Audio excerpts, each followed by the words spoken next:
It's completely unacceptable. The system launched only, I think, 3 weeks and a half ago. So basically the elevator only worked for 6 days and that was it. This elevator for the Gare Centrale REM station in downtown Montreal has been out of service for more than 2 weeks. Julien Gascon-Samson, who uses a mobility scooter, must use the elevator if he wants to have access to the light rail train. It hasn't worked since August 6th, and the new rapid transit system only opened at the end of July. It's extremely frustrating because we are commuters like anyone else. I pay my Opus card. It's a public service, so public service should be available to everyone. And the problem also is that there's no other measures that are put in place. So for example, if the train breaks down, other measures are offered. For example, they provide shuttle buses between the different REM stations. It's all organized.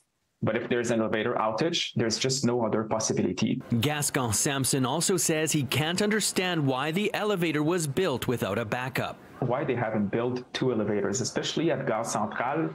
It's probably the most popular, the most important station of the system so far, and there's only 1 elevator. So if it breaks down, a lot of people will be penalized. Stephen Laperrière, the general manager for Rapplique, a Quebec organization that advocates for the fundamental rights of people with disabilities, says that it doesn't make sense that it takes more than 24 hours to repair the elevator. I cannot believe that in 2023 you cannot plan that you cannot have spare parts ready for when it breaks. If you're in a wheelchair, unable to transfer yourself, what are you going to do? What can you do?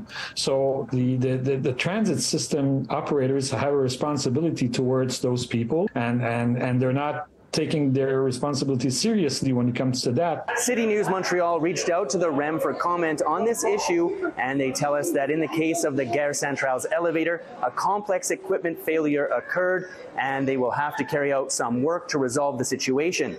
They add that they hope to resolve it soon, but did not provide a timeline. It's a catastrophic failure. I'm completely disillusioned. I'm getting back from vacation. Basically, I'm going to have to drive myself to work, which is something I want to do. I want to use public transit, as anyone else.